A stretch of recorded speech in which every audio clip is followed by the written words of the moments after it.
Do you know why they steal? They steal because they cannot create wealth.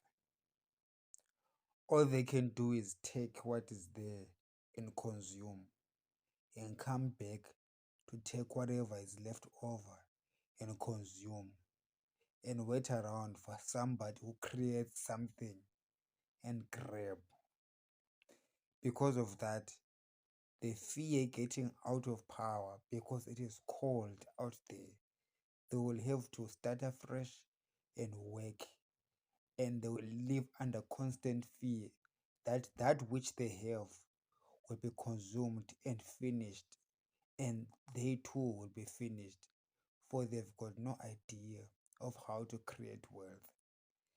Though the seat of power governance system has got an enabling effect of creating an enormous amount of wealth for everyone in the country, but somehow they are refusing to let some of us who do know how to create wealth for everyone to take over and lead the country forward. It is those fears that our leaders in Harare will have to overcome in order to see Zimbabwe go forward. That responsibility lies in them alone. That kind of decisions is in their court. The ball is in the court of Idim Nangakwa and General Chiwenga and the chefs who advise them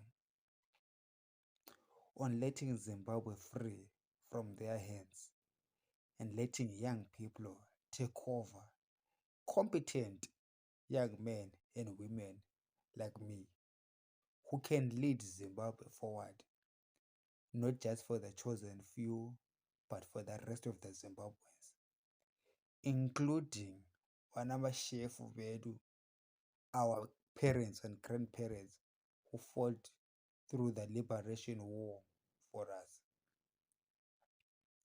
including the old ZANU-PF guard, whom we understand has been in power for so long, thinking that the life outside power is cold. We need to create an environment, an enabling environment for them to survive. And I just know what exactly to do with the so-called looted billions that are outside the country. Under my government, under my leadership, I'll create ways in which the repatriation of the billions that were made in Zimbabwe is conducted under a legal system so that they can invest the money in Zimbabwe. I will create investables. I will create investment opportunities in the country that would need local capital, and that risk for demise of our economy, if it is anchored on our own capital, that is the billions of dollars that have been siphoned out of the country, the risk of a failure is very low if the investors are local than if it is hot money from the global financial system that can exit a currency regime at any given time due to any future factors that we do not know at the moment. So the so-called ZANU-PF money that is outside Zimbabwe is very crucial to me to carry the country forward through selling government bonds and creating these investment vehicles I've spoken of earlier that would need millions and billions of dollars. And I do know that as a collective, we have those billions. We need to create an environment where we trust each other, love each other, are truly patriotic to the state not just patriotic to the gold mafia or patriotism that is anchored around interest of the gold mafia, which is absolutely got nothing to do with the rest of the Zimbabweans. Under the leadership of this president, Ngobani Zondo, E.D. Mnangagwa and his business associates who are Zimbabweans will be catered for and protected from the onslaught of attack by the global elite. Fair enough, money has been stolen in Zimbabwe. Resources have been siphoned by a few in a manner that is unfair. But at the end of the day, those resources belong to Zimbabweans. And if they were siphoned by Zimbabweans, it means that a day can come when Zimbabweans can reorganize themselves into one big family unity of reconciliation, understanding, and benevolence. Reconciliation is a two-way street. It's not the victims forgiving the perpetrators of sin, but it is also the beneficiaries of the past bringing to the table the stolen proceeds so that reconciliation can be complete, true, and bring about true restoration for the nation.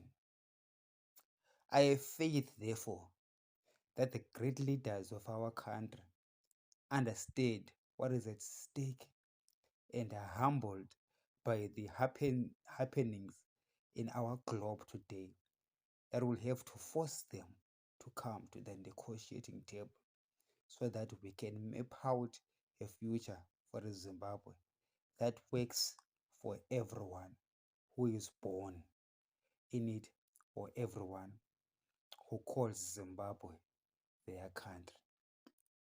I, Ngobani Zondo, pledge to participate in that process of governing Zimbabwe, ushering this country into greater realms of glory through a governance system, a new governance system that we shall come together and give birth to. It isn't my intention and hope that this message finds you in good spirit, being able to overcome some of the bruises that some of our friends out there might have experienced through the words that I say on this channel.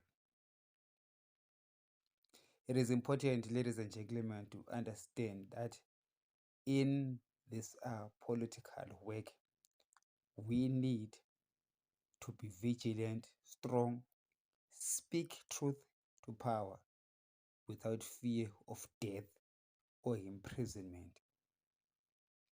The ability for us to speak truth to power and not get arrested and not get killed is a testimony of the growth of our democracy, the maturity of our political system.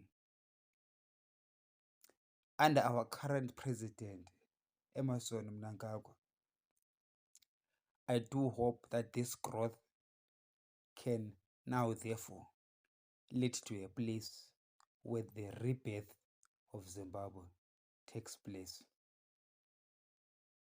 where we all live and let live and be an example, a shining example to the future generations, that the generation of the year 2023 being led by President Emmerson Mnangagwa